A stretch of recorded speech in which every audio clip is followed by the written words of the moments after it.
Hello again, and welcome to Faith, Family, and Politics. I'm your host, Joshua Cummins. And we know that you're already subscribed to Revolver Broadcasting, because why else would you be here, right? Wait, there's like 93% of you that watches our stuff, and you still ain't hit that subscribe button. So just do me a little favor. Be a good friend.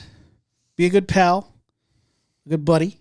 And just click the subscribe button. That's all you need to do. Anyway, while you're doing that, also make sure and hit the like button, because you know you already like this content. You're having fun. You're having a blast. And share this content, because sharing is caring. Magic got ahead of me a little bit. Look, it happens. Yeah. Wow. It must have been. Did you initiate it then? Maybe that's. I think. Yeah. I think Rich initiated the magic. Sterling's trying. It's just not working for him. No magic for Sterling today, apparently. Yep. No magic for you. Nope. I am not magic man today. And while you're out there on internet land, be sure and go over to revolverbroadcasting.com so you can pick up some new threads, because let's face it, you need some new threads. Like this Trumpomania shirt. Oh yeah, brother. What you gonna do when all the little Trumpomaniacs and all of Trumpomania runs wild on you, brother? Oh yeah. It's bright yellow. Yeah. Well, it comes in lots of different colors. I chose yellow. Orangey. I mean, Christmas is coming. Yeah. Christmas is coming, folks. It's orangey because our favorite man is on there. He is orange. Yeah. Oh gosh. I don't know if that's something we want to be proud of.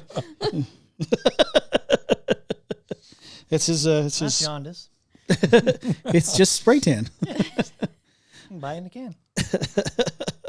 Yeah, they just rattle can before he goes on stage. Done. Make sure your eyes are covered. Don't worry, I did. They're orange anyway. It's not a big deal. Wow. Now What, the what Bills. else is new on Revolver Broadcasting? Let's Huh? reel this back in. Isn't there something else new He on is the a site? big fish. He is a huge fish. They don't tell you that. Yeah, Sarah, you bring up a good point, and thank you for noticing. We have a new section on the website called on revolverbroadcasting.com called the News Chambers. Now, currently, there are only a handful of stories, but you're going to notice that they're going to multiply. They're going to be coming out more and more. So just make sure you keep checking in, because we're going to keep putting out those news stories, things that matter to you. And don't worry, we're real news over here. We're not going to give you anything that we haven't verified ourselves. No fake news here. That's right. We're not fake news, because they never turn the cameras around. Wow, crowd. Yeah. Huge. So the thousands in attendance, right? People over there. Our crowd's right here. Oh, that's right. The All crowd. of the crickets over there. So many crickets. They won't turn the camera around because it's cricket army. So as you see, you have some other folks here, unless you're listening on audio, and you've heard other folks here. To my left, we have Rich Rosati. He is the guy. I am the guy, and I know a guy. And they pulled me from the crowd. Thank you very much. Thank you for being here, sir. You're welcome. Sitting in for your lady. Crystal is she's on a fact-finding mission. Fact-finding mission. Yep. Can't tell you where, folks. Adventures. Yep. Fact-finding. That's pretty cool. Can't turn Crystal around. No, she's going to charge straight forward. She's going to wait till the end of the weekend to turn around. And then across from Rich, you know him, you love him. We call him the perfect producer. Not true. Sterling Metcalfe-allen. Thank you for joining us, sir. No problem. Thanks for being here. Yep. Thanks for being here, Josh. I'm glad you're here. Well, I think that's I how should it be. works. It's been a long day for A us. very long Woo! way. As y'all know, because they're posting videos. Yeah, we're working hard for you. And last but not least, one of our favorite message bringers, and she also happens to be married to the perfect producer, Sarah Metcalfe-allen. It was like dead. I think I heard the crickets. Yeah. Chirping I was away. excited about That's it. the button next to the pink one over there, Ryan, if you want to hit them crickets. Yeah. Whatever. Yeah. I don't know what to say. 13 years, and look what I get. Oh, those that crickets went on perfect for producer. crickets went on for a while. They're good crickets. They won't tell you. So Sarah put together a message for us in very short amount of time, and we're very appreciative of her because we love our home team. We won't go into too many details on how that actually happened. It's a new record. You don't need to know the behind the scenes. It's a new record. But she could definitely go into the Sermon Olympics. Hey, that could be in 2028. Yeah, I mean, you're definitely gonna do better than Reagan breakdancing. If you haven't seen it yet, go over to Sterling's reaction to the Olympics TikToks.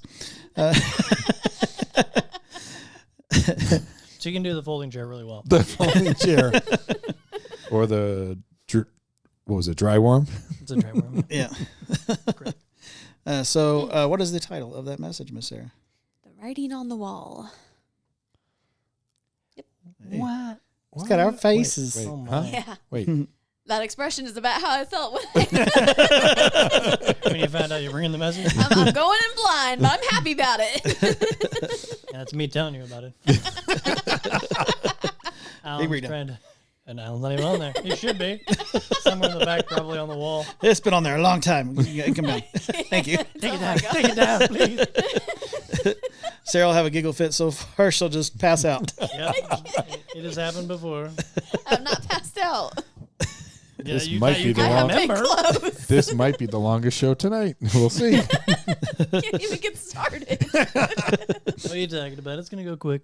Okay. She's conscious for now. All right. Good. So just before we get into that message, would you mind leading us in a word of prayer? Sure can.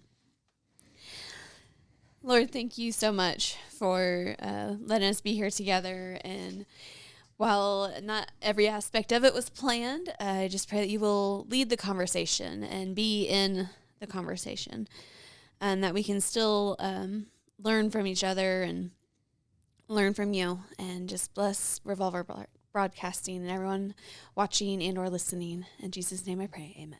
Amen. Amen. All right, so the writing is on the wall. You might have heard that kind of expression. Rich And knows all about the writing on the wall. He made our sign back there. This is true. Yeah, that's this a is sign. true. He made two of them. Yeah.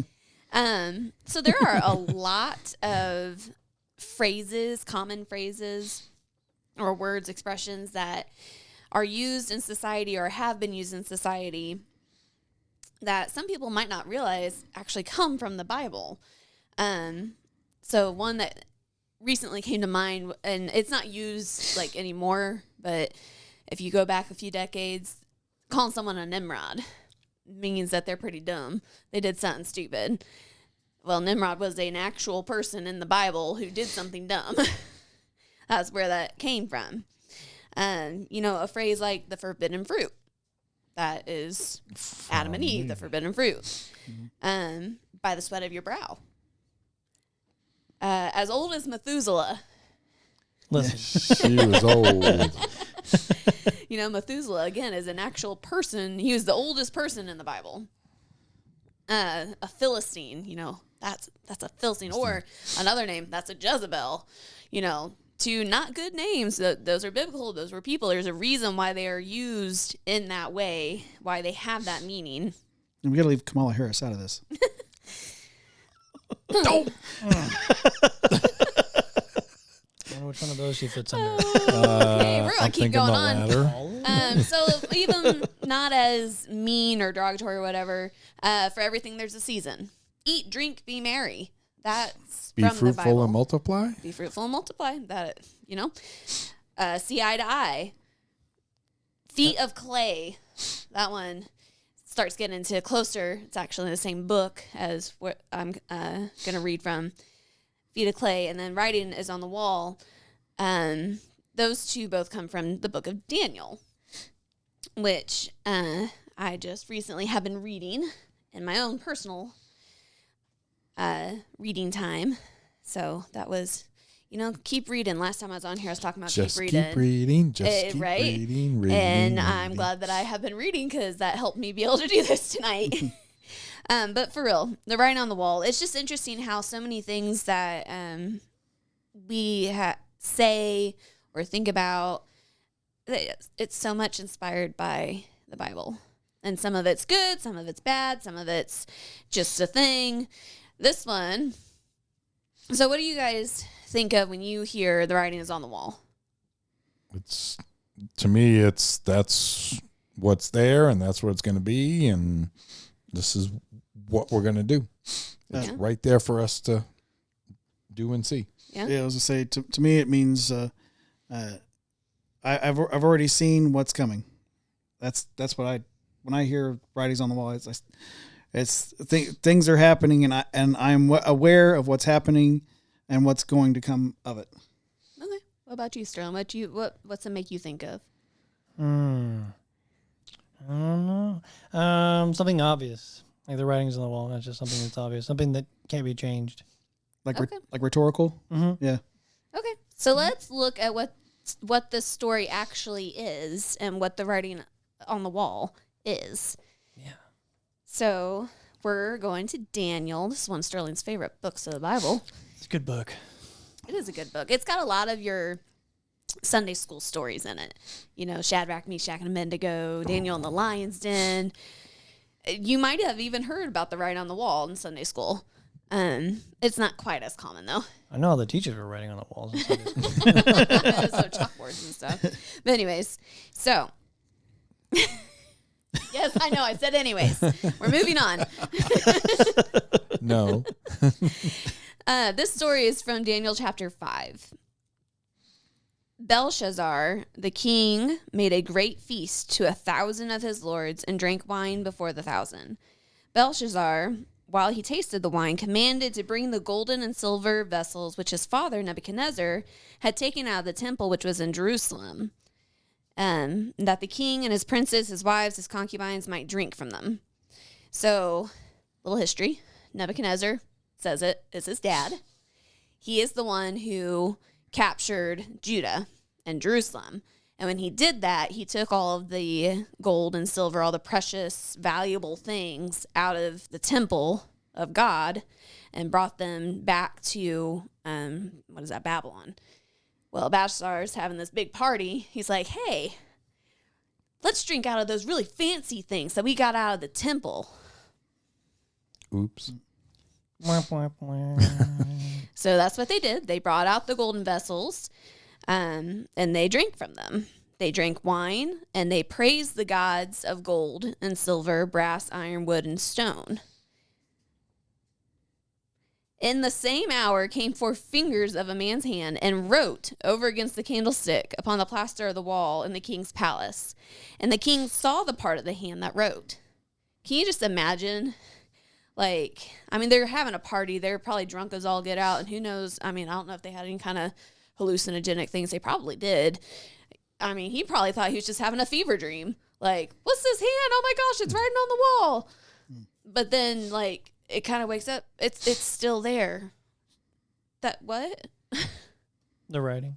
The writing was still there. Yeah. It says that the king's countenance was changed. His thoughts troubled him.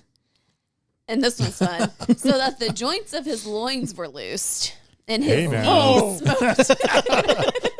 He's over there acting out. I got this Reading.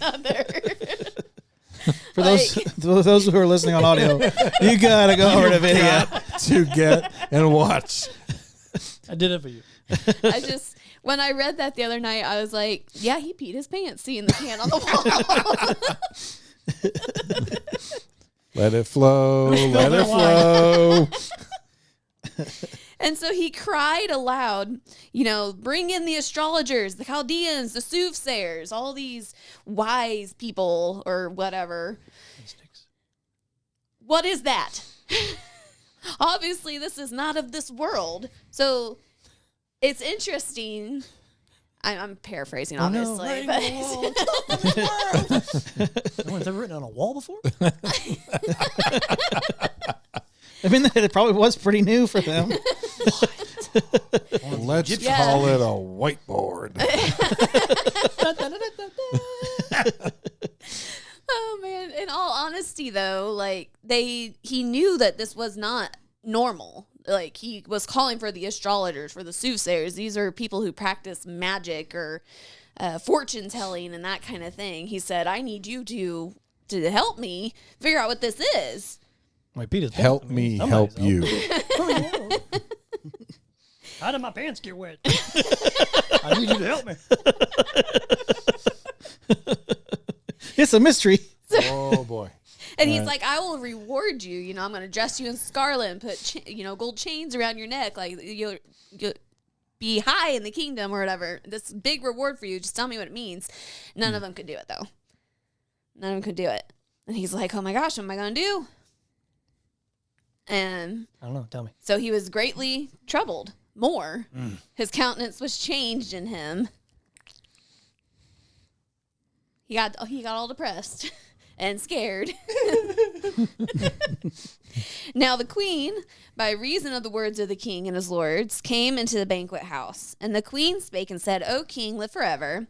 Let not your thoughts trouble thee, nor let thy countenance be changed. There is a man in thy kingdom in whom is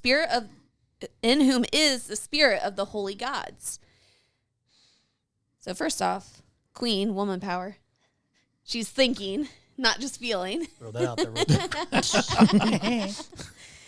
She's thinking, not just feeling. And What are you trying to say? I feel like there's a little like there's a jab there. Yeah. She's thinking, not feeling. Okay, I see what you do. girl power. No, she's trying to encourage. Yes, I know I did it again. Okay. No.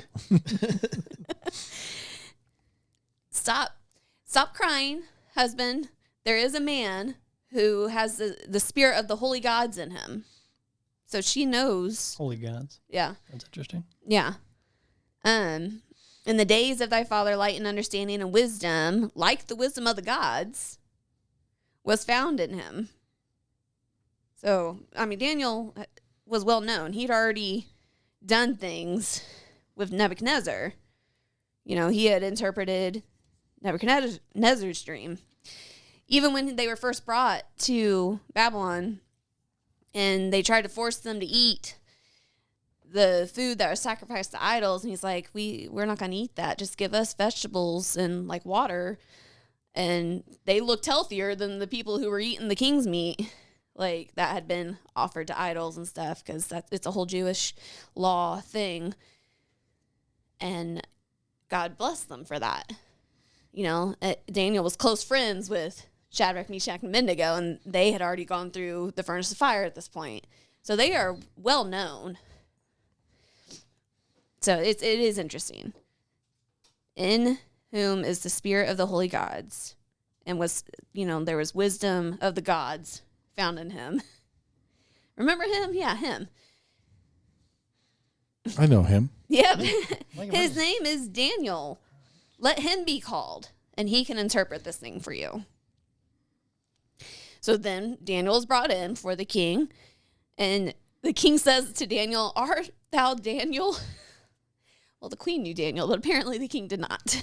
After all these things that he had done for his dad and the kingdom, somehow he doesn't know Daniel. What is this king doing? He's not in the right mind, obviously. I mean, he lost everything. So. I mean, he's like Biden. He's throwing a big party. What am I doing? What? Who? What? Throwing a big party, getting all drunk and whatever else, and abusing God's holy items. Mm-hmm. Are you Daniel? Are you Daniel? He might still be in that fever dream. Is that chocolate chip? But yeah, so basically he promises them the same thing. If you can interpret this, then you will be, highly rewarded and whatever. So Daniel answered and said before the king, let thy gifts be to thyself and give thy rewards to another. He said, I don't care about your gifts. You can keep them. Give it to someone else. Yet I will read the writing unto the king and make known to him the interpretation. Because that's what was important to Daniel. Because he knew where it had come from. Mm-hmm. O thou king, the most high God gave Nebuchadnezzar thy father a kingdom and majesty and glory and honor.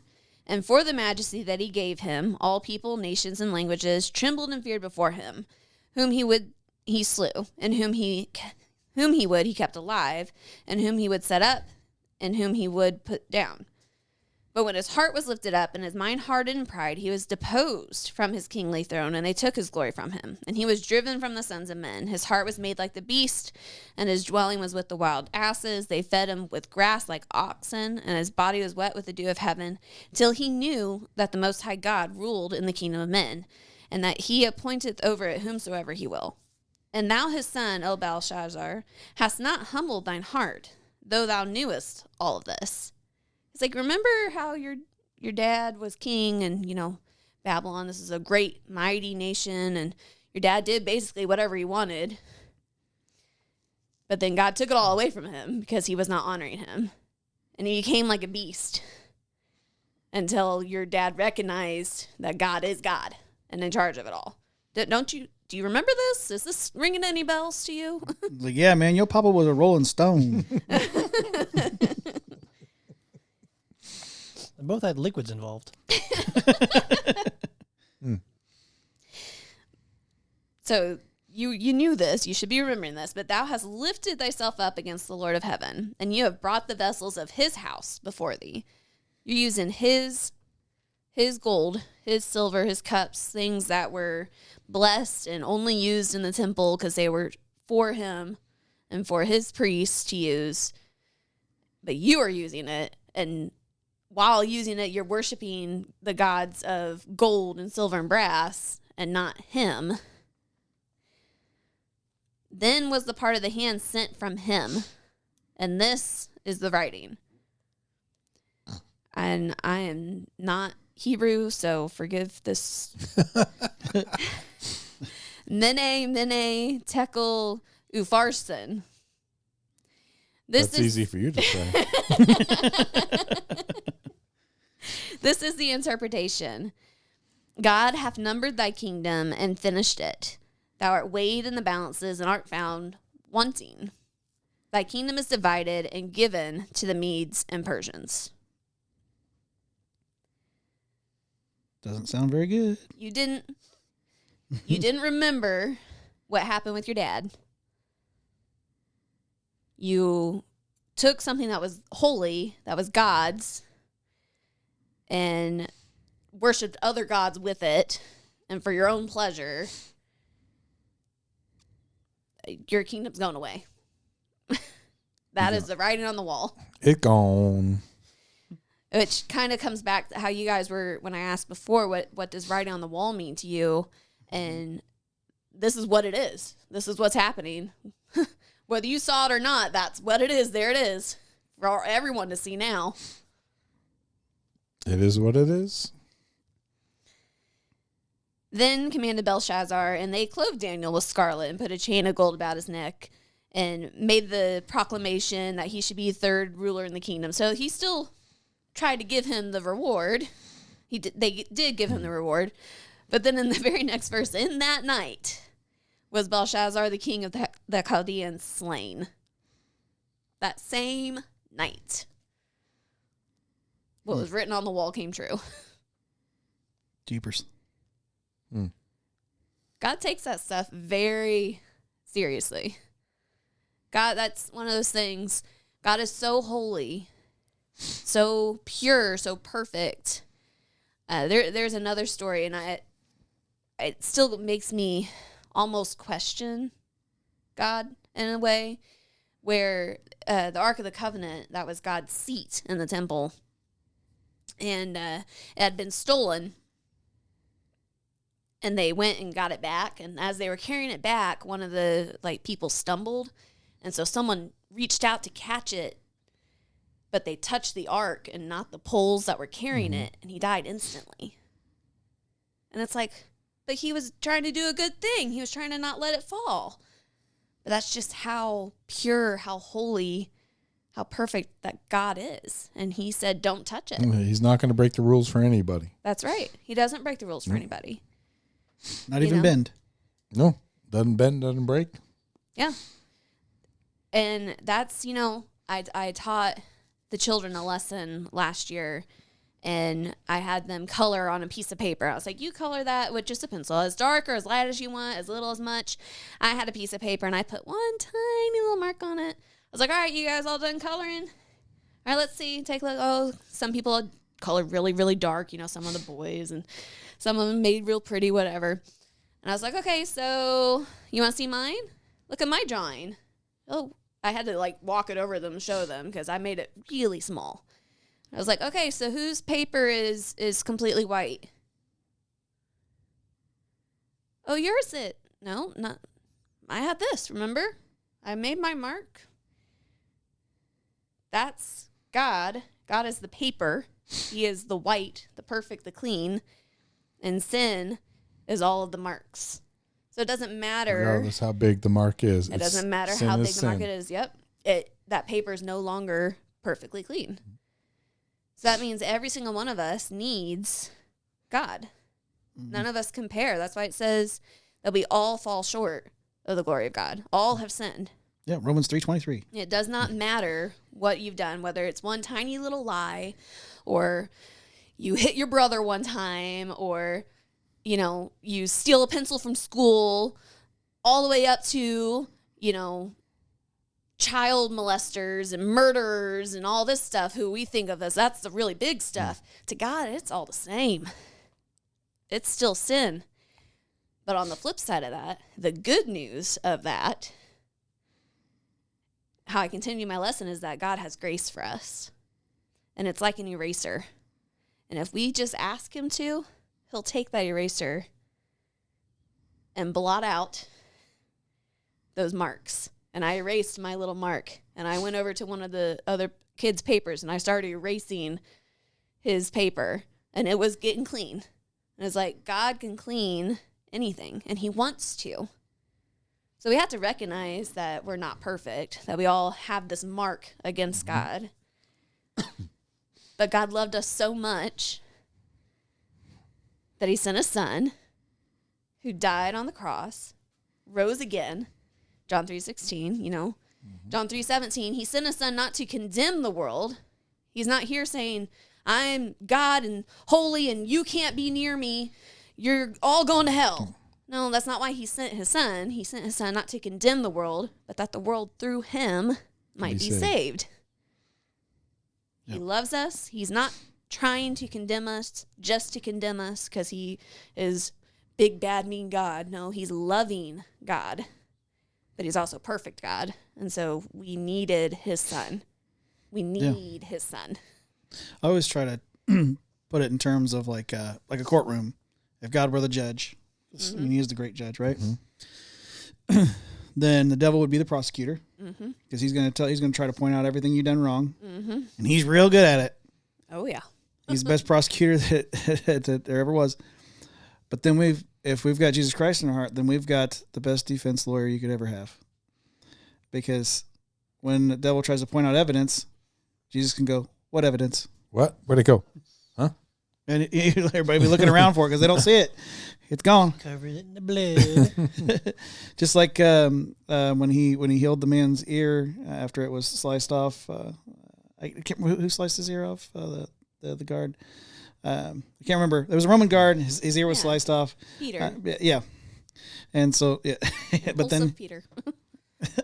yeah, he's like the rest of us, right? Because we're all. I think every modern day Christian that really truly believes is all like Peter. We get a little overzealous. We get a little dive a little too deep sometimes, and we think that we have to take action on X, Y, and Z when God's got it.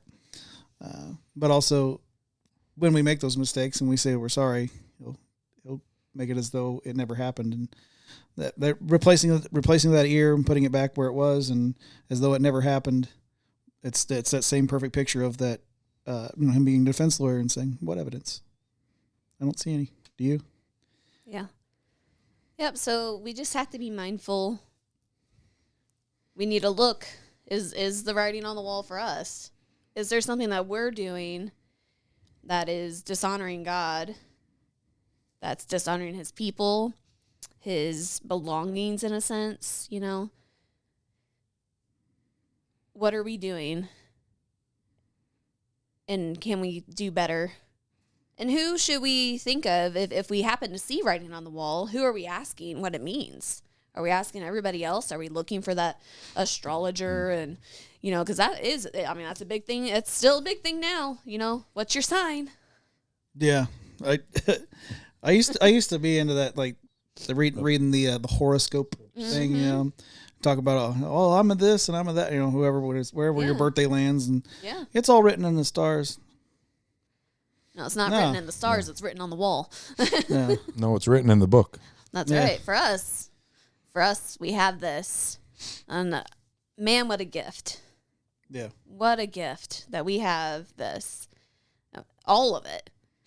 You know, 66 books of the truth. That's right. Daniel had, you know, Moses, the law. He had stuff from David, you know, so some of the Psalms and like Proverbs, because Solomon. I mean, he didn't even have his own stories yet until he lived them. And he definitely didn't have the New Testament where Jesus is. I mean, I would say that you could argue that took more faith to live during his time than now, because he didn't have all we have all these tools at our disposal now, and the signs and wonders weren't exactly, you know, they're kind of drying up at that point in the was it OT, the Old Testament as we call it. It's kind of, you know, it's not as prevalent as it was earlier in the books, and so it would have been really difficult to believe, to have faith.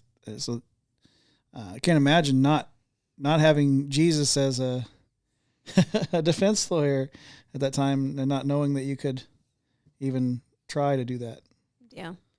So it's awesome to have this for sure. Yeah. Are you looking towards the horoscopes, the astrology, the soothsayers, whatever, other religions, good works? None of that's really going to help.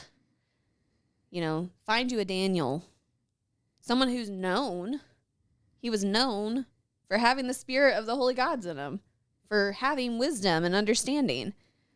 Find you a Daniel who can help you figure out what that writing on the wall means.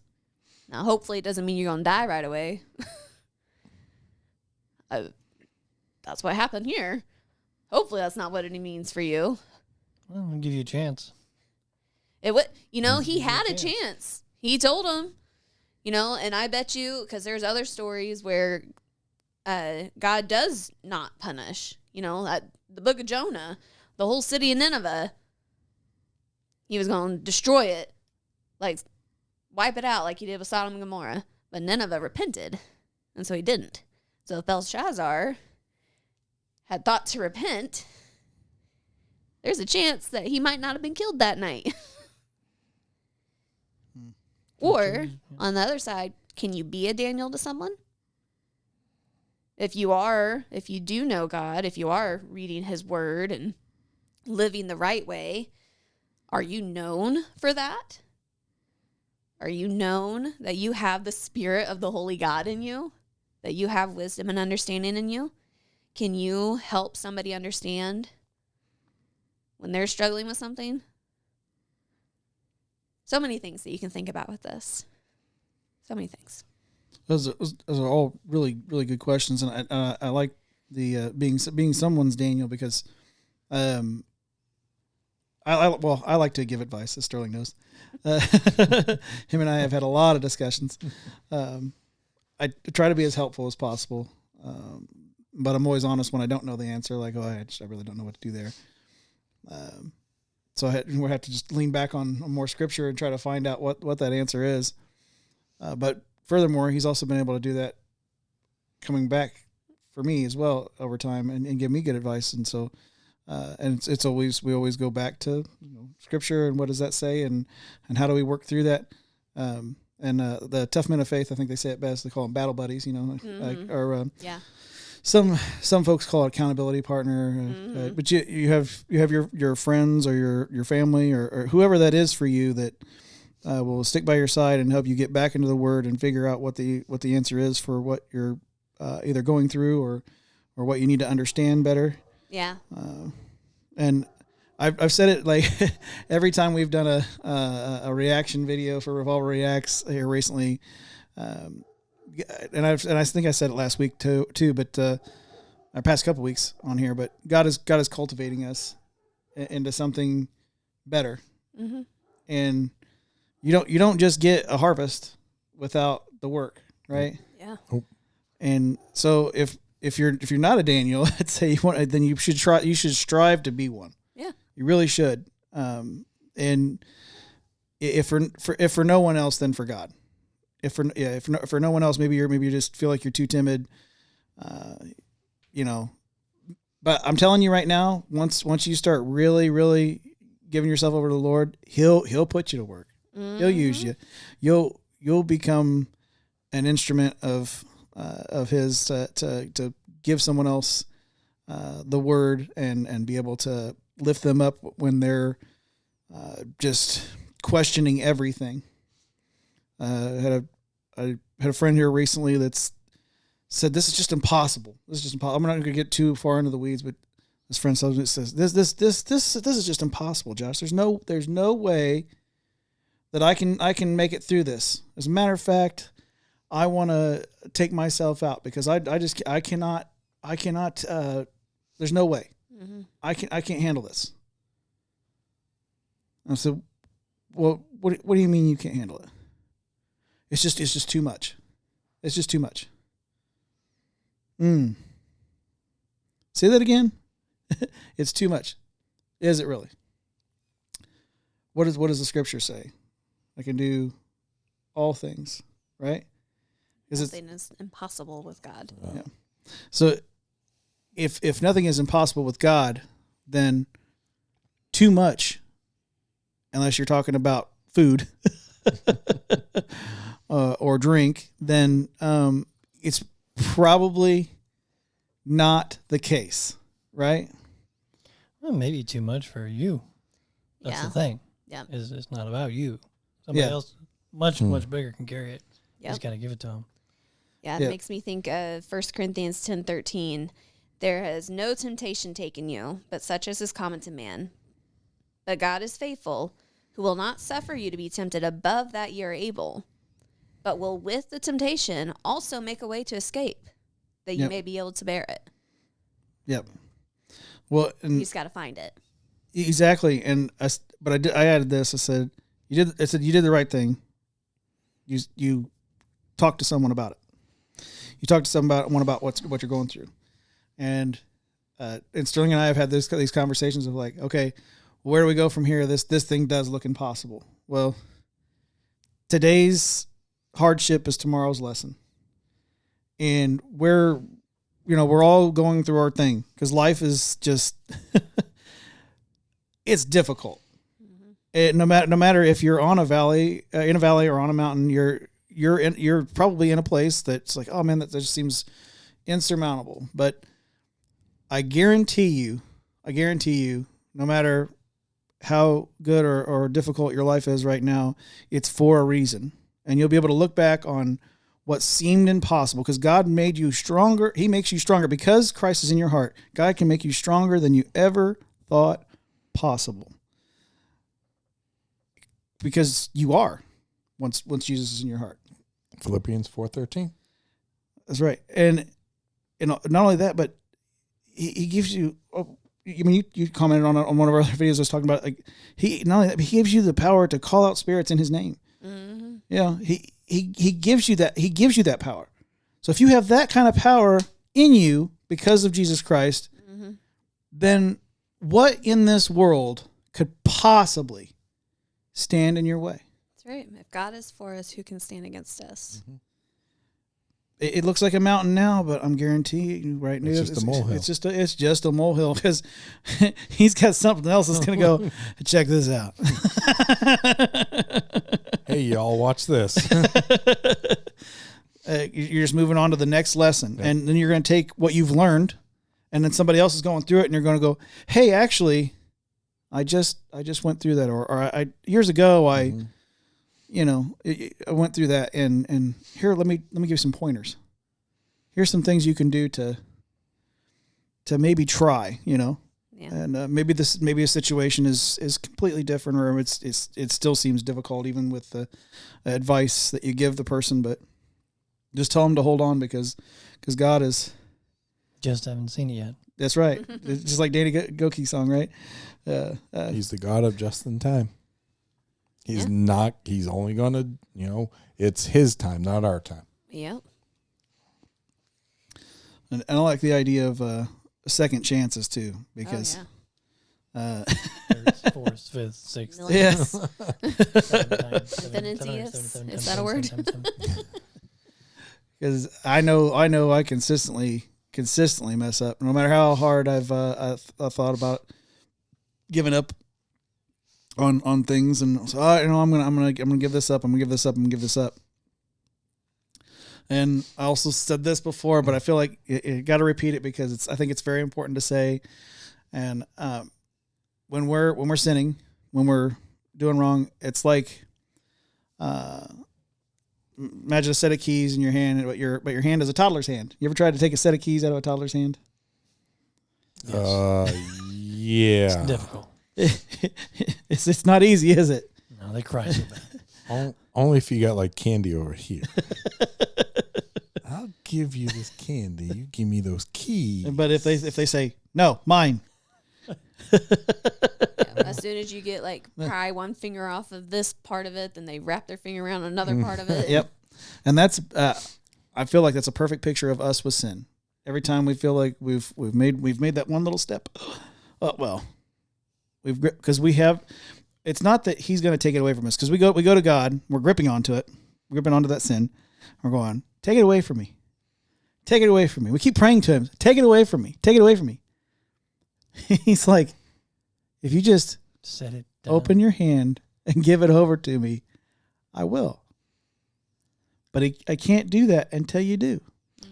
Just let it go. Let it go. Yeah. My mind was there too. Oh, no. You did it first. Yay me! Rich Crystal would be proud. He's a musical encyclopedia, I tell you. I try. Yeah, that's true. That's hard sometimes. That's just another reason to have people come up along beside you, find your Daniels or whatever, who give you that advice, that wisdom. And I'm like, all right, let's go. Have you had keep you in check? Yeah, have you ever, outside of us, obviously going back and forth, Sterling, have you had any experiences with getting to be a Daniel or maybe receiving end of a Daniel in your life? Yeah, I'm receiving for sure. Being a Daniel, I mean, people would probably say that, but I would never say that in retrospect. I don't know. In self-reflection, I wouldn't say that I've been a good enough Daniel, if ever. But some people that have been a good Daniel to me, probably Chad Benninger. If he ever watches this show, he kept me from doing some pretty stupid stuff. And not only did he stop doing that, Matt Roller. Yeah. Matt Roller those were some great guys. I know Chad. Chad Benninger? Yeah. Monster of a man. Yes. Talking about moving mountains. Would you describe him as a Coke machine with legs? Two Coke machines. Yes. Chad's maybe a pickup truck. Yep. For legs. Yeah, it's a monster. Chad does the Friday night they're workout things. Yep. The workout thing at the church. Yeah, he's a big, intimidating guy, but he's the sweetest heart. He's like a big old teddy bear, right? He's a huge teddy bear. You can just fall into and disappear. I mean, if he wouldn't find you the folds of muscle, it's one of the nicest he would call it love guys. too. Yeah, no, he was there. I was heading out to do some bad deed to a certain individual who did another bad thing, but that's not right to do. You can't. Two wrongs don't make a right, and sin for sin doesn't help anyone. So he was kind enough to pick up the phone at a very odd hour. And what's going on? This is what's going on. You need to stop. Stop, pull over on the road. I'll come find you. Wherever you at. Where you at? I'll come to you. I mean, he lived in where I lived. I mean, that's saying a lot, so he was definitely a Daniel. And then Matt Roller was a youth pastor for a long time before he became the pastor where he's at now. And he dedicated a lot of time to kids and stuff. But I think that's why I have such a slight passion for helping kids and things like that, is because I saw him do it in a way that not everybody did. Like, he wasn't like, he was down to earth and kind and understood and listened and went out of his way to do things. And he was there as well. So it was like, Chad stopped me. At this point, I didn't give up. I kept going. And then Matt was there at the end, like, all right, I'm going to put my hands up. I know what you want to do. I was like, but let me talk to you about Jesus real quick. So I was like, okay, let's talk about Jesus. Talked about Jesus, and it ended up doing like a whole 180 with the thing. Ended up being able to be a blessing to the individual that it happened to. Not the other individual, but the other individual that was very confused about what happened and thought he was going to be murdered and beat up, and for all the choices that he made and everything. And I turned around and showed him love, which at the start of that had no thought of ever doing that. But at the end of the road, it was like a Jesus moment. Like, just come here. You know, we all make mistakes, and let me give you a hug kind of thing. So yeah. Both of them have a heart for serving. Both. They really do. They just. So probably two of my Daniels. Yeah, I think none of them are named Daniel though. Yeah. Well, my middle name's Daniel, if it helps. Well, there you go. Josh is my other Daniel. Josh has been there for me. Hi, this is my Daniel. This is my other Daniel. And this is my other Daniel. Daniel 1, Daniel 2, Daniel 3. You have to be willing. Daniel in the story could have said no, that he didn't want to go to this party and help this king. Look at what he's doing. He could have been the judgmental, holier than thou. Looking at How dare you? We know plenty of those out there. Oh, you gonna get it? No, he was willing to go and give the message. And not seek a reward. And that's right. He's like, I don't even want that reward. Keep it. Give it to someone else. And you specifically have done that. You are willing to be there. Sometimes it might be dragging your feet a little bit, but you're there. And sometimes you really do want to be there. And you are the one pursuing that. So give yourself a little bit of credit. Yay, Sterling. It is okay. Glory be to God. Yeah. You can say, I did good because God. I do good because God, yeah. That's okay. You can be proud of that. And sometimes, I talked about, having the wisdom, the understanding, obviously as best as you can, reading this, praying, that's how you're going to gain all that. But sometimes you still just don't know what to say, though. I have a friend right now who's not in a good place, physically, or mentally, emotionally. And she calls me, and I'm glad that it seems like I'm having Daniel moments with her, because every time she calls me, there was one time specifically she said, I have to call Sarah. I'm feeling really down, and if I call anyone else, I'm just going to keep feeling down because they're just going to add to my downness. Mm-hmm. But if I call Sarah, she's going to make me feel better. So she called me. I made her laugh a couple times. And she's like, yep, I'm glad I called you. But then just yesterday or the day before she called me, I was like, I don't know what to do. And so she's just talking or whatever. And she's like, I don't know if I should take this path or this path. And I'm like, well, do you want to stick to what you believe is true? Or do you want to bend the truth a little bit? And she's like, ooh, hearing you say it like that, I don't like that. But sometimes you just have to be willing to be there and listen. And then I took what she said and I was like, all right, this is what I'm hearing you say, is that your choices are stick to what you believe is true or bend the truth. Those are the options that you have presented to me. You need that sounding board sometimes. I know I've needed that with people. So I'm happy that I am having the opportunity, the chances to be that for her. And have you had that where you've been on the inverse, where you've had someone? Oh, absolutely. I let's talk this out. I have to speak it. Because in my head, it's just going all over the place. Yes. Anyways.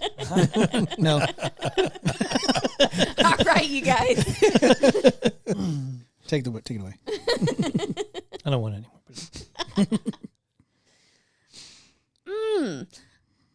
I almost said it again. It's a work in progress. We love you. Anyways, We no longer love you. See, y'all missed the beginning, Shoot. the pre-show.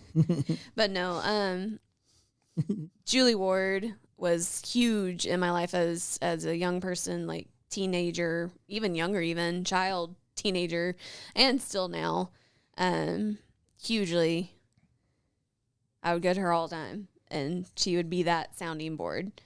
Or Mrs. Donna Salter.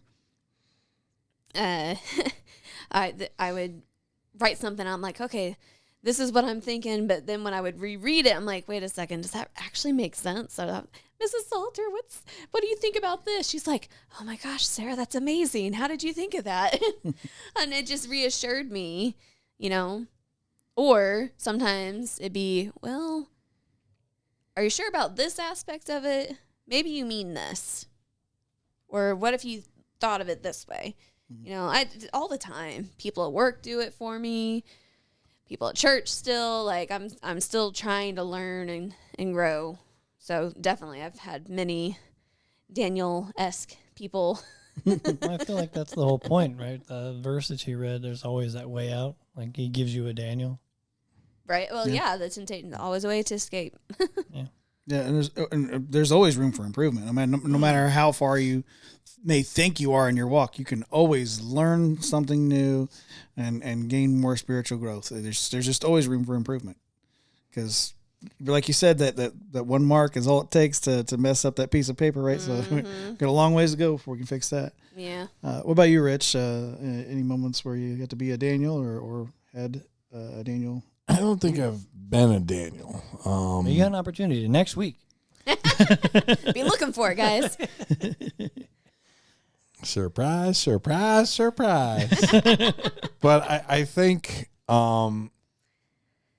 when we had moved down to Virginia, we were looking for a church. And we went to so many different churches. And, it was, it's you want to find that one perfect church. And, like, we had gone one, like, 15 miles away, another one, 2 towns down, and we're like, okay. And then we're like, dude, we're just not there. And literally a minute from the house where we lived, we decided to go to this one church. And the pastor, I will never forget him for the rest of, the first time we met, we introduced us that night. He called us and said, do you mind me coming by to visit and all that? And I was like, the same day? I mean, right? When was the last time ever a pastor's come that same day?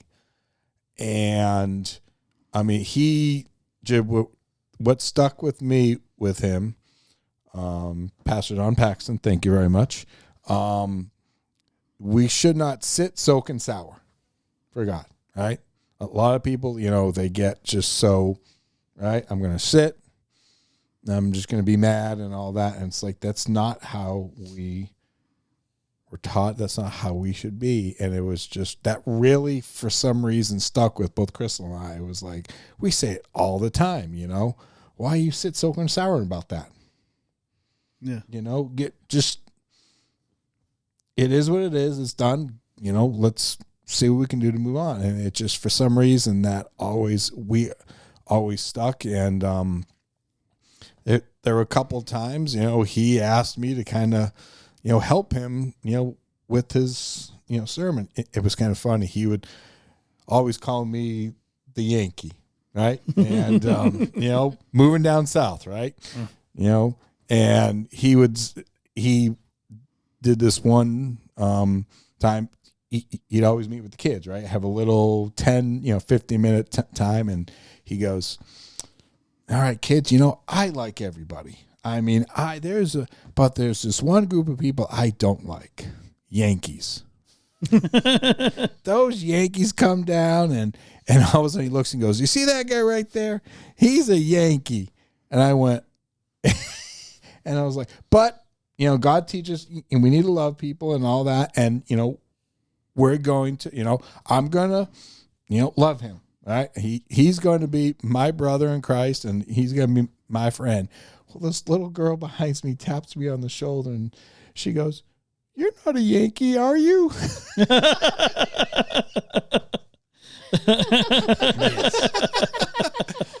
I said, "Honey, yes, I am, but that's okay. God loves me just as much as he loves you and all that." But no, we had gone down there to visit this past time, and unfortunately we missed him and all that. But maybe it was a church. They just took us in, and we helped with the Wanas. We helped with all this other stuff at the church. And it was nice because we literally were a minute, maybe even like 45 seconds right down the road. So that's, let's say that church was my Daniel. It really, kind of, started my path. So Church is so important. Community is so important. Mm-hmm. Yeah, I agree with that. I mean, it's quite interesting. A lot of times when Sterling, Alan, and I are here and we're putting stuff together, we're trying to get ready to film, and we get into little side conversations and things like that, and it's that little tight group has become even tighter because we're all bouncing things off of each other and sharing, and like, well, hey, we could work on that, and we could fix that with this, or it's very cool to have that, but then we get to share that with you and then join you into that community with Revolver Broadcasting as a whole. Subscribe, like, comment. You can do all those things too. We would really appreciate it because we need you. But yeah, just join the family, because this is not a church in the traditional sense, but I mean, Alan has said many, many times that coming here and recording on Friday nights, we normally record on Friday nights, post on Saturdays, that this was church for him. And church doesn't have to be a building. It's the people, right? It's the hands and feet of Jesus. And this is the place where he was exposed to the word continually. And I informed him that I was like, dude, you're gonna find Christ. You're gonna accept Christ. And my dad goes, if you don't want to accept Jesus, you shouldn't be hanging around so many Jesus freaks all the time, because you're just going to end up joining the team. I mean, if you hang around that crowd, eventually you're going to become of that crowd. And yeah, it can work in the good way too, not just the bad way. Yeah. And the freaks come out. Well, Jesus, you can be a Jesus freak. Night or day, yeah. Oh yeah, doesn't matter. 24/7, 365, and sometimes 366. Yeah, and A-E-I-O-U, and sometimes Y.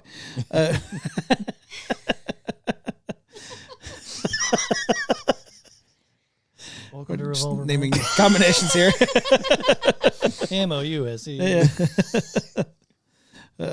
But no, it's fantastic to watch this community grow, and more and more we have people commenting and sharing and just emailing too, because they've been telling us their stories, and that reminds me as well. Like, if you happen to be on our website, revolverbroadcasting.com, if you go scroll down to the bottom of the page, there's a place where you can actually fill out your information and you can send us an email directly.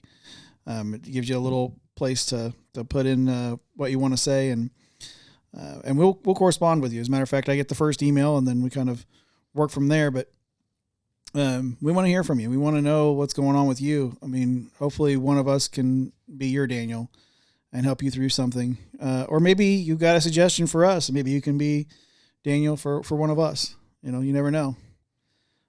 So make sure and reach out and send us that email. What are we looking like on time there? 60 minutes. Perfect. Hey. Hey. It's almost like I've done this before. Once or twice or 100 and some odd. 2, 3. What is it? You multiply by 9? I think so. But you divide by 9, apparently. So that's going to roll us right into our segment. We've done this a few times now. We call it Clueless Kamala. I can imagine what can be and be unburdened by what has been. Clueless You know? Kamala. Clueless Kamala. She's a witch. She's a witch. She's so silly. How do you know she's a witch? She well, floats. If she survives burning at the stake. No. That's mean. I'm not going to do that. I won't do that. Too far. Reel it back. Anyway. Douse it with some water. Right? Yeah. I know. I heard him say anyway. He said no. I'm just letting it go at this point. My brain is too fried. I can't deal anymore today. like an egg. So Sit soaking sour. So something that happened was the BBC, believe it or not, the BBC, a very left-leaning source. That is the British Broadcasting Company or channel, one or the other. Anyway, it's government propaganda for the UK. And even they decided that 6 Kamala Harris claims fact-checked. So the BBC fact-checked Kamala Harris. Kamala Harris has been holding rallies across the U.S. as she campaigns against Donald Trump and will appear in Milwaukee on Tuesday ahead of her headline speech at the Democratic National Convention. Now, this is obviously a backdated article because the DNC has now happened. She has made a series of claims contrasting their records on the economy, healthcare, abortion, and immigration. BBC Verify has been examining them. Is Trump planning to cut Social Security and Medicare? Well, the claim is Donald Trump intends to cut Social Security and Medicare. Verdict by the BBC. This is misleading. In this campaign, Trump has said repeatedly he would not do this, although he has suggested he would in the past. Social Security provides a source of income when you retire or if you cannot work due to disability. Medicare is a U.S. government program which provides health care coverage for millions of Americans who are retired or disabled. Trump said, "I will not cut 1 cent from Social Security or Medicare." He did that in a rally on August 5th, actually. So, booyah. And in his 20-point policy platform, which you can find on Donald Trump's website, he pledges that is fight for and protect Social Security and Medicare with no cuts. However, his time as president proposed several budgets which would have cut elements of Medicare, such as eliminating the program advising recipients how to sign up for benefits. None of these budget proposals were enacted, though. He also has made comments about cutting Social Security in the past, but obviously changed his mind now. I think he had several advisors come to him and say, that's not a good idea. People really, really need those programs. In an interview in March this year on entitlement programs such as Social Security, Trump said, "There's a lot you can do in terms of entitlements, in terms of cutting." However, he later clarified the comments saying, "I will never do anything that will hurt or jeopardize Social Security or Medicare." So, hey, first one down right there.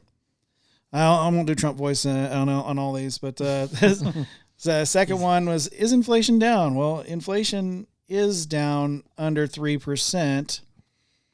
Verdict.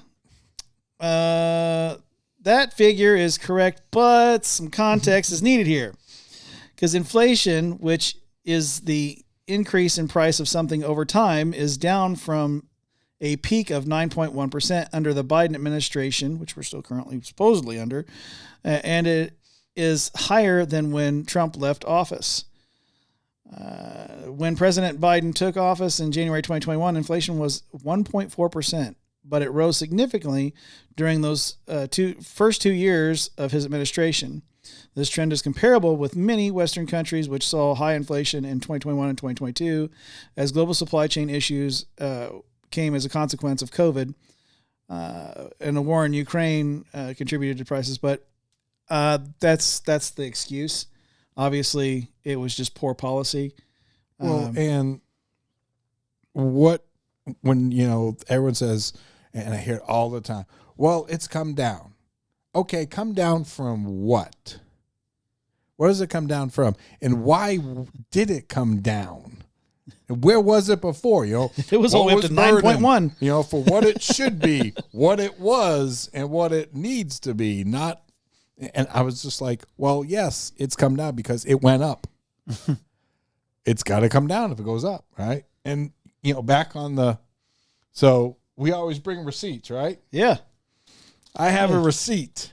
Oh, yeah, a physical receipt. So make sure you describe it for the audio listeners. So we went. This is a receipt from our local grocery store. We went to the grocery store last night because we need to get some stuff. Right?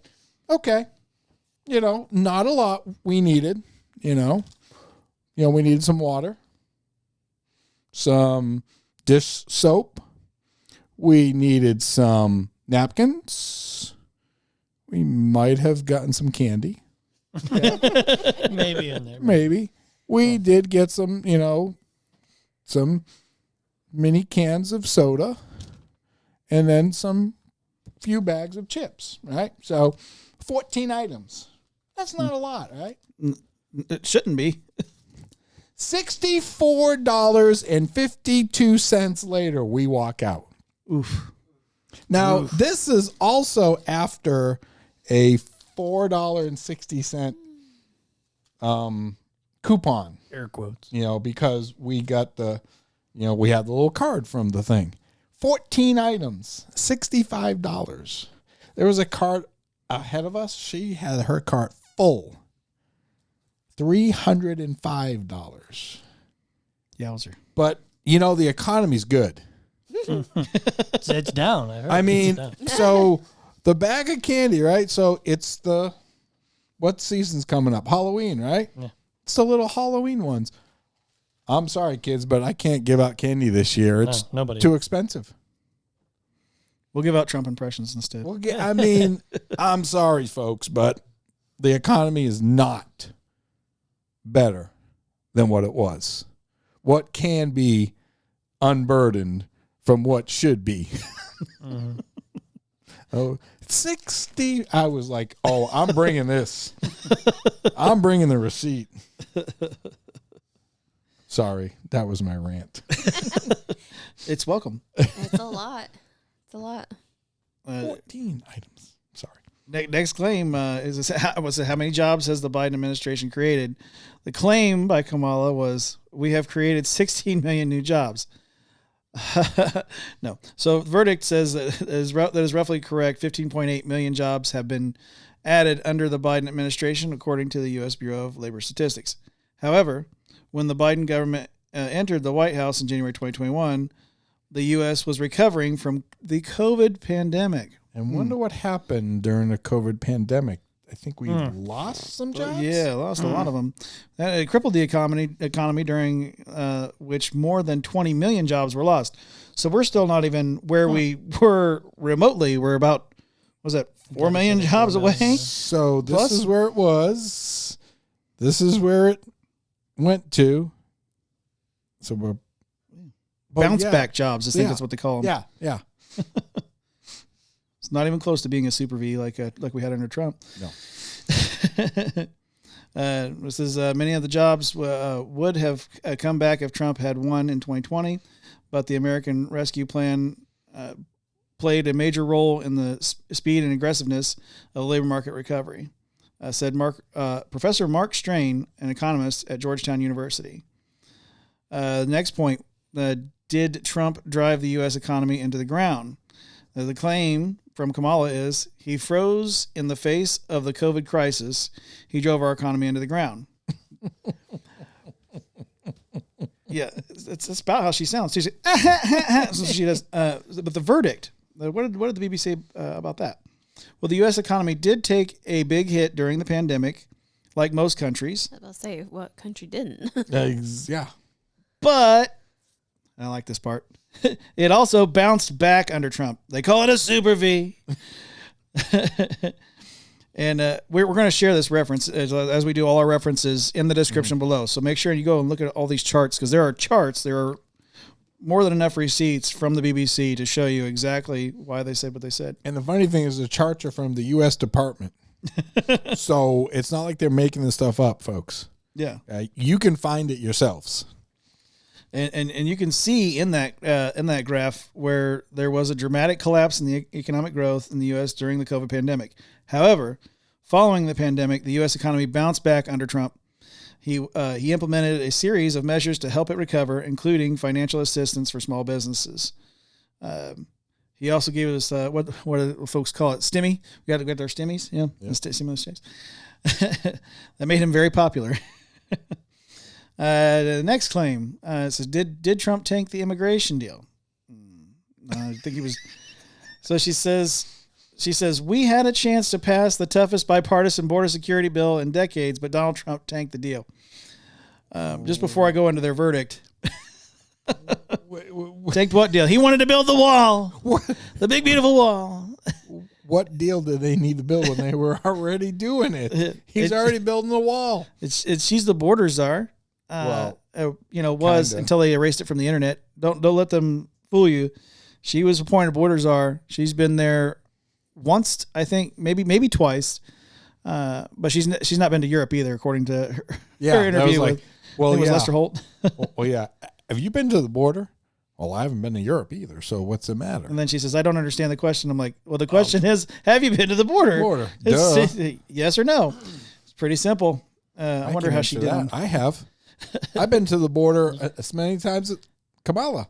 You can't ask her yes or no questions. You have to ask her talking circle questions. Word salad. Yeah. Well, here's the verdict. Trump was publicly against the Biden administration's immigration bill, but voting on it was up to Congress.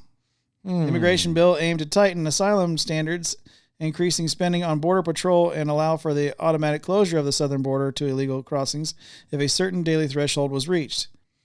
It failed to pass a vote in February with the majority of lawmakers in the U.S. Senate opposing it. Trump did not have a vote as he was not an elected official at the time, but he did call for his Republican allies to oppose it. Trump also took credit for when the bill failed, saying it was horrendous, as he thought it was not tough enough on immigration, which it was not. Also, there was these little things called earmarks, which was, I think it was around somewhere between 70 and 80% of the bill had nothing to do with immigration. There was more money for Ukraine. Let's put it in the terms that most of you can understand out there. So if I were to say, I'm going to bring you a box of cookies, but chocolate. When I hand you the box, it's mostly filled with crab cakes. Still a win-win. There's a few cookies in there. Not for me. I like crab cakes. Did you get what you were asking for? No. No. Well, maybe. Yeah. You got a few cookies, right? You got cookies. But you got a whole load of crab cakes, and if you're like my wife Laura, who hates seafood, you'll be very irritated. That'd be the word I'll use for it. That you were handed. Crab cakes are gonna make the cookies taste funky. Yeah. Could be good. You never know. Thank you. That was the statement that I was waiting for someone to say, because that's what earmarks do when they're added to a bill. They ruin. They make them funky. They ruin the proposal in the onset of the bill. They smell fishy. That's what they do. They are fishy, and it's true. Now, did Trump ban abortions? That's the next question they have here. The claim by Kamala Harris. In more than 20 states, there is a Trump abortion ban, many with no exceptions, even for rape or incest. Be sure if he were to win, he would sign a national abortion ban. The verdict. Now, if anyone has paid attention at all, you'll know this. Bans were enacted by states after Trump left office, but as president, he appointed 3 justices to the Supreme Court who voted to overturn Roe v. Wade. Trump has said he would not sign a national abortion ban, which he has said that many, many times. I can verify it. He said it at every rally this year. He actually has a stance on abortion that I don't agree with. I really like the guy, and he's definitely my candidate. But he has a stance that I just don't have on abortion. I think it should be outright gotten rid of. But that's my personal stance. But he's the closest person to my values, so I've got to vote what I can get close to, right? But Roe v. Wade protected the federal constitutional constitutional right to abortion. Now that's not a constitutional right. So for nearly 50 years until it was overturned in June 2022. Now that is a false statement by the BBC right there, because it was not a constitutional right. That's why the Supreme Court actually overturned it, because it wasn't constitutional. And they turned it back over to the states, so the states can then decide what they would do with abortion. And passing it back down to the states should have been something that everyone celebrated, because each state could then go through and make up its mind based on its people. With smaller government? What? Right. Mind blown. So giving the power back to, I don't know, the people? Of the people, we the people, by the people, somebody, for the people, somebody else. So we have to take responsibility for our own decisions. Wait, what? I have to be an adult? Just stop. Just stop. Wait, huh? There's consequences? No. Yes. What does that word mean? Just no. Anyway. It's called accountability. What's that word? It's got 2 C's in it. That's all I know. You know more than I do. They definitely didn't use the word accountability at the DNC. Well, they used the word joy a lot, didn't they? They did use joy and freedom, and they waved American flags, which is like, I thought the left hated American flags. They've been burning them in the streets and tearing them down, and all of a sudden they want to wave them and say that they're patriotic. And I even heard a few people in their speeches say that they were patriots, and that Democrats were patriots. And I'm like, but you vilified, maybe not you directly, but a lot of the left vilified people online. I mean, just dragged them through the mud for saying that they were patriots. Yep. Like it was a negative connotation that you could have to say you were a patriot for this country, that you had any kind of nationalism at all. Oh, you got kicked out of school for it. Yeah, it's called double speak. Yeah, it's both sides of the mouth. Two-faced, you mean? It's almost like they had a beak from Ninja Turtles. You ever seen those the toys where they had the beak down in the middle, and then there's like both sides of the mouth seem to open up, and it's creepy. that is a perfect depiction of how Democrats speak. They're talking on both sides of their mouth. Some Republicans do that too. They're probably allergic to them crab cakes. Funky crab cakes. They keep trying to put them in my box of cookies, man. I just want cookies. Just left them out in the sun. So our second article at night is an opinion piece. So I just want to state that right up front. This is an opinion piece from the publication hotair.com. And it says, Kamala's speech burdened us by what she has been. I read that when you sent it. And I was like, oh, that's classic. This is by Ed Morrissey. Did you have something there? No, that's about right. That sounds about right. It does sound about right. So last night, for us it was last night. For you, it's a different night. Anyway, it's some other. Kamala Harris repeatedly asserted that she would chart a new course or chart a new way forward. For that, one would expect a chart or two. Well, or a policy or two. Yeah, there's no charts. Well, it's funny. So I decided, okay, because I am an independent, right? I'm not. And I was like, I'm going to go to harriswaltz.com and see. It's after the convention, right? There should be policies, right? Yeah, should be. Nope. So I decided. So it's just like when on Crystal's episode when we showed the website. Same thing. So plenty I of places to donate. Well, I'm going to go, and there's a little section that says contact us. Oh, that's new. So I decided I'm going to fill it out. And what's the subject? Policies. And I said, I have looked at this website several times and was wanting to understand your policies to decide, because as an independent voter, I want to understand, who I should vote for. I know your rival has 20 plus, policies. Can you please provide us yours? Sincerely, blah, blah, blah, blah, blah. That was at 12 o'clock this afternoon. Yeah. And still nothing. Good luck with any of that correspondence being returned. Nothing. I guess you'll have to report back when we're here next week and see if they say anything at all. They probably just go, we'll be unburdened by what has been. What has been done, undone, done, some, done. But Harris competently delivered a well-received but nearly substance-free acceptance speech at the Democratic National Convention. At 37 minutes, give or take, it ran long enough for the occasional, without tiring the audience in the hall or on television. And Mirabilio Dictu, that's I guess it's Latin, but it says, we never got the ubiquitous Harris incantation, we can be unburdened by what has been. I think someone told her, yo, just stop saying that. Like, they're turning it into a meme. It's not good. So how long was her speech? 37 minutes. How long was Trump's? Like an hour and a half? Hour and 45 minutes at the RNC. Yeah. He regularly speaks for almost 2 hours, sometimes close to 3. I've seen plenty of speeches at Trump rallies. Because he actually covers topics. You mean like topics and policies, not... It's weird. He also goes off prompter too. He's very famous for going off prompter because it gets boring if you're just reading the same thing every single time over and over and over again.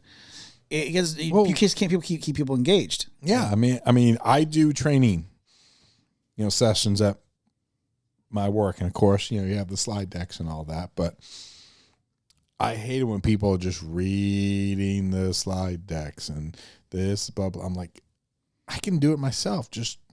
So. As somebody who is the person reading the slides for training at work, I hate reading the slides at work. Yes. Because it is boring. It's boring. Okay, what can I do? How can I make this more concise? Or how can I make this more interesting? You get him a box of cookies with crab cakes in it. No, thank you. It's a reference. That's all those are there for. And I put it up there and then spill on other stuff. But I hate, I don't want to go too far off script, otherwise. Yeah. Well, you never know what you're land. Well, as you know, like when you and I worked at the license branch, there was a lot of repetitiveness there as well. Oh my gosh, yes. And so you had to figure out a fresh way to talk to the people in front of you because you gonna go crazy. Like, no wonder so many of those ladies that have been here for so many years were a little bit loopy because they just repeated themselves over and over again. I'm like, look, just say it differently. Instead of saying hi, say howie. Instead of saying how can I help you, be like, what can I do to fulfill your needs today? Like, just anything to change it up a little bit. It's just, are you registered to vote? Would you like to register to vote? There's this election thing coming around. Would you like to just anything to change up your wording, make it interesting? I'd rather the old days. Just have a piece of paper there, your notes, and you read off the notes. This whole teleprompter thing is we have dummied down this. Yeah. Unfortunately, society at large has been dumbed down. We were joking about, accountability. And what's that word mean? Yeah. We were joking. Yeah, not everybody is. Well, and not only that, but we're going to see it as satire, and a lot of our audience is going to see it as satire. I don't understand satire. I don't know Mr. Satire himself. Comment on that. Please. No, he understands it. He just thinks there's a more clear way to express it. But if you go back and it'll be on Revolver Broadcasting channel on YouTube here very soon. There's an episode of the Laughing Libertarian where Alan did a Man on the Street, and we have a lot more Man on the Street interactions planned coming up in the very near future. But he was just asking simple questions like, how many stripes are on the flag, the American flag? And people would just deer in headlights. 44. Oh. He's got the flag in his hand. It's like you could just count 1, 2. Yeah. I don't know. How many stars? 44. 14. Well, it You was were closer on the other number. yeah. That's about right. Yeah, you were close to the first flag. It's just really interesting or who's the president of the United States right now? He would ask that. And I was like, Well, They does just- anybody really know who's the president right now? That's true. a lot- I mean, who's running the country? That is a fair. I That is a mean, fair. It's come fair. on now. I mean, who's running this country right now? I think it's somebody that says, "Oh, you don't want to get all wee-weed up." Yeah, he might be just running the puppet strings. But somebody who doesn't have puppet strings, and that brings us to our last story of the night. This is coming from revolverbroadcasting.com. Wait. Media debut. Woo. Alan? Hey, Written media debut. we are on the debut show of the Revolver Broadcasting News story news story. Wow. written by yours truly. Da-da-da-da. That's me. Puppy. No, he's not a puppy. Oh. Sometimes, See? no, I can't identify that. Okay, Way. Alan, help. TMI. Crystal, please. Please come back. She'll have no furries. We'll have no furries in this audience. Oh. We got a lot of crickets. So the title of this article, I said, RFK Jr. endorses Donald Trump in historic press conference! ! So during a press conference in Arizona on Friday, RFK Jr. discussed his achievements in his campaign. Despite his success in various aspects, he faced a crucial decision that would benefit all Americans. He detailed the 5 main reasons that led him to make his decision. Initially, he realized that his uncle's Democratic Party was no longer united, prompting him to seek separation from them. Consequently, he decided to run as an independent candidate. Next, he criticized the lawfare which the Democrats had employed to try to remove his name and other candidates from the ballots in multiple states. Not just one, multiple states. It's bad enough that they had even attempted to do it in one, but multiple states. They also attempted to use it as means to falsely imprison President Trump. Things like, 32 felonies that were not any actual charges. Additionally, the improper use of the military-industrial complex and our involvement in the proxy conflict in Ukraine have contributed to a situation where Russia, in alliance with Iran and China, has become more assertive. That's the nicest way I could find to put that. Because, if they decide to just go ahead and go for it, we could end up in a nuclear conflict. Furthermore, he's worried about the quality of our food and its contents. The obesity crisis, as I well know, in this nation is deteriorating by the day. So it's a real problem, and it is. I believe a lot of that does have to do with what is in our food. I just, personally, I eat, rather well most times, and still can't, and I'm pretty active. Sterling and I and Alan, we'll go on walks and stuff. Neither here nor there, but the food is an issue, and there's a lot of stuff in it that shouldn't be in there. So I think that's a really It's crab cakes. crab cakes in Those the cookie funky box, crab right? cakes. It's actually the cookies, but A little bit of both. Finally, he aims to provide the children with a brighter future. Currently, they receive conflicting messages and are heavily prescribed medications. Our RFK Jr. has raised concerns about the pharmaceutical industry, emphasizing its reliance on patients for lifelong treatment, because they can make a whole lot of money off of you if you have to keep staying under treatment as opposed to just being cured. That's why they don't want you to find out about all the holistic things you can do to help you get to a better you, a healthier you. a personal anecdote on that. My grandma, when she was still alive, and was on a lot of medications for, I think she's on 3 or 4 different medications for diabetes alone, and then some other stuff.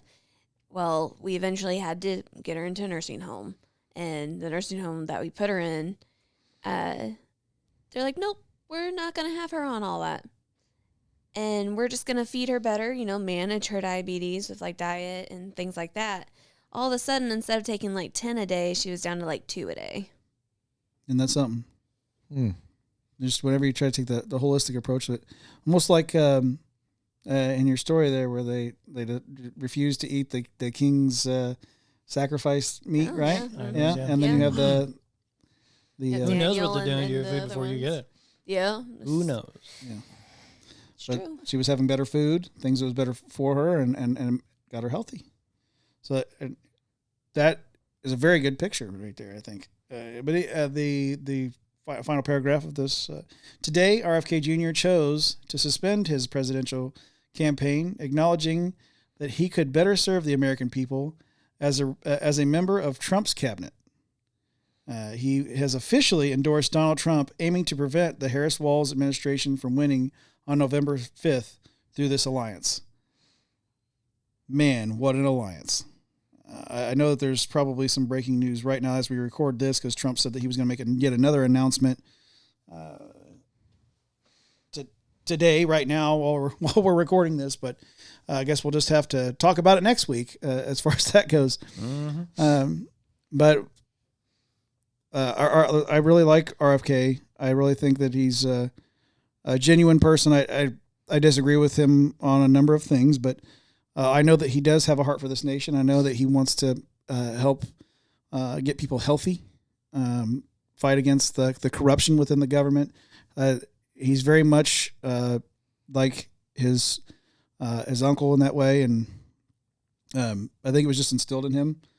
And I would love to see him in a place in Trump's cabinet and helping the American people in more ways than one. Does anybody else want to jump in on? No, I mean, it's good. No. It's interesting to see people unite from different sides and actually come together. Like, this is the better of two evils kind of thing, but I mean, it's good. It's about time somebody did it. Well, he put it like this, and I will say this is not a quote. This is not a direct quote. So, but to paraphrase some things he said, that the common ground was a much more with Trump than it was with Harrison Walz, mostly because Harrison Walz has zero policy, and he believes, just like Trump does, that Harrison Walz wants to destroy this country. What they've so already, far left. what the Biden administration, Biden-Harris administration has already done for this past 4 years.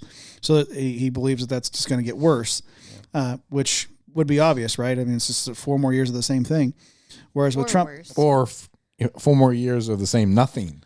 yeah, Or worse. Yeah, I mean, whereas with Trump, we have a track record to go back on and say, okay, when he didn't have a pandemic imposed on him, this country was doing really, really great, and he even bounced it back during that pandemic, actually. So, when you're thinking that those terms, it's not even lesser of two evils, but what's better for the country, what's better for the people. Yeah, that's what I meant. Yeah, and and the whole, Right. I mean, I know I didn't watch much of the DNC, but I know I've heard it's. I unfortunately watched the whole thing. Did you?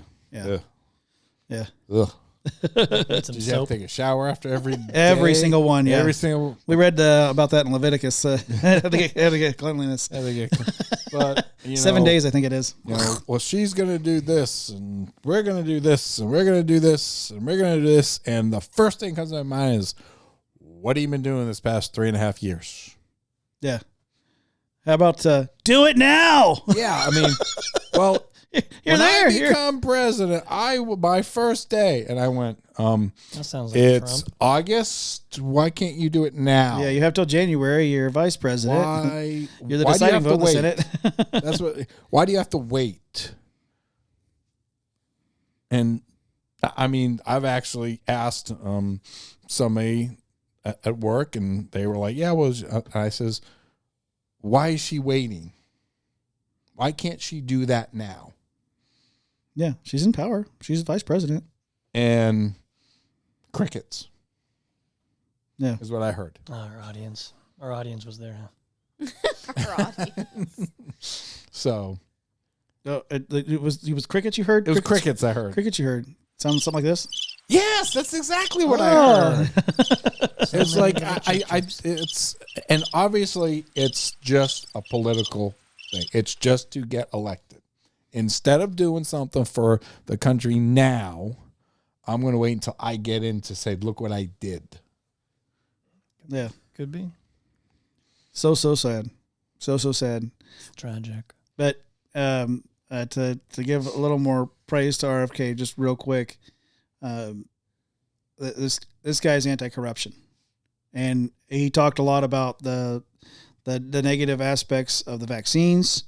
He talked a lot about people's health risks, how it's not a one size fits all, that it didn't have any efficacy.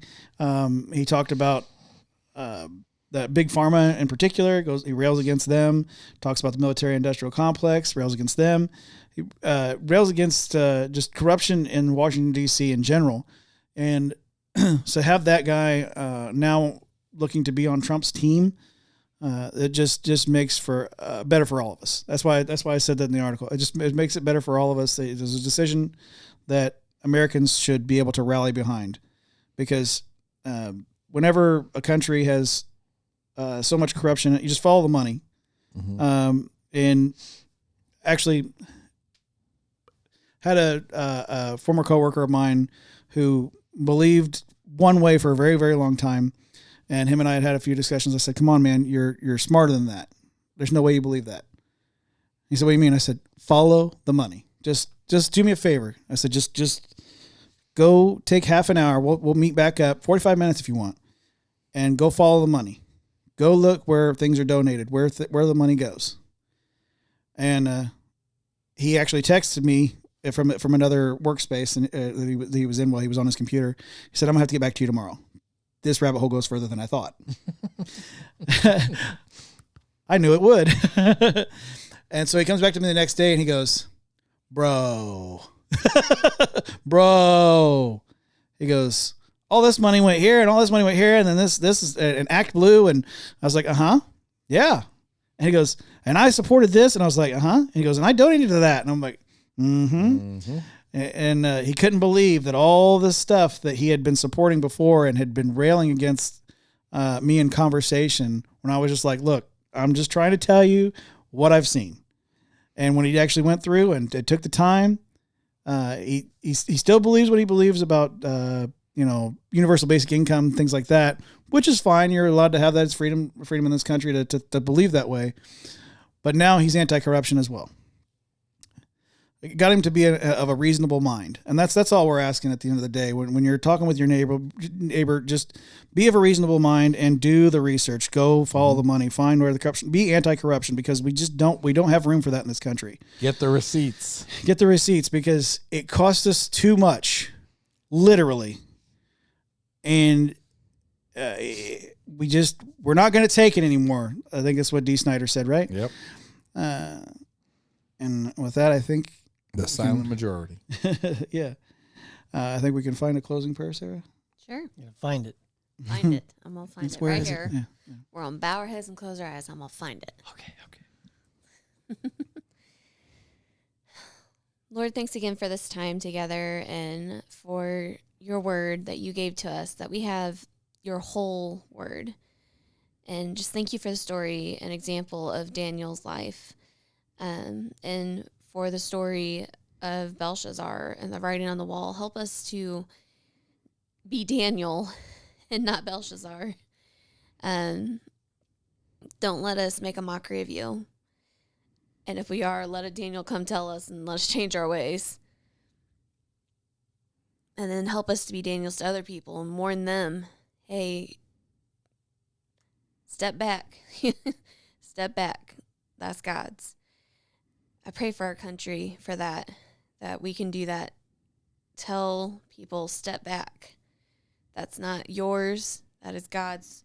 People are your creation. You made us for a purpose. We are here for a reason. You made us exactly the way that we are for a reason. There's nothing that needs to change in that sense. Help us to stand up for that. And just help this election as it comes up. Place somebody. We know that you're going to place who you want to place, because you are the one ultimately in control. And we just ask that to be somebody that will lift this nation up. Thank you for allowing us to be here, living in this nation with the freedom we have right now. In Jesus' name I pray. Amen. Amen. That's the woman, the girl power that brought the message. Power. Girl power. Sarah Metcalfe-allen. Look at that. Oh, Who doesn't like the we funky get crap applause for that. Oh, She did a good job on that message. That was really good. kids? Very good. Very good. So great. Thank Her you so rump. much. Her rump. Her rump. Well done. Well done. I say. Cheerio. Thank you again for bringing that message. It was really good, and thank you for just joining in the conversation and being part of it. It's always a joy to have you here. Next, what's that? It's helping us see what's the writing on the wall. Yeah, the writing on the wall. Mm-hmm. Sometimes it's difficult to see, right? It's so difficult. Alan? Alan? He'll never watch. It won't. One of these days. Yeah, one of these days. We just had to drag him back in here, right? Kicking to and screaming. be his Daniel. Next to Sarah, we have the perfect producer. Not true. He's even married to Sarah. Sterling Metcalfe-allen. Hi, it's me. I'm confused by what just happened. Wait, what? It's fine. Thanks for having me, Josh. You're confused by the fact that you're married to your wife? Well, it's just how that whole line of Yeah. You I made liked it sound like such a good thing. it. Is and it he's not? married to Sarah. Yes, I am. Yes, he is. There it is. See? It's a great thing. I meant it as a compliment. Anyways. I meant it as a compliment. Good deal. Perception is not reality. That's the devil's lie. Yeah. It's the writing on the wall. Across from Sterling, we have this guy. He's got a guy. He's got a guy. He is the guy. He's got a I am the gal. guy. Yeah. I got a gal. There we go. Yeah, he knows the guy, but he I is know the a guy. guy, but I got a gal. And they Rich pulled me- and I was Rosati. able to. Stop being Kamala for a second. Yep, I was able to get It's going in a circle. Oh, gosh. pulled from the bullpen. So thank you very much. Appreciate it. And he's gonna bring us a message next week, I hear. So That's what it sounds like. That's yeah. right. Be looking out for it. That's what I heard. like I Scar, heard it. I heard it. like Scar, you need to be prepared. Did you hear what I Do you hear? We can write it on your wall if we need to. It's a big, beautiful wall. It's huge. It's so huge. Oh, my gosh.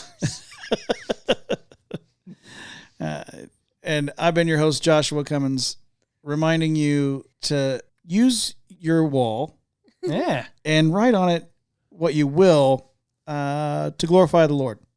Yay. Interesting. Woo! But Oh, stay in trouble. darn it. And we'll see you next week. Anyways, No. and for you kids out there, don't physically write on the wall. Yeah, don't do that. We can paint over it. This is metaphorically writing on the wall. Non-toxic crayons are cookie. Still waving. I guess we're all waving. Bye.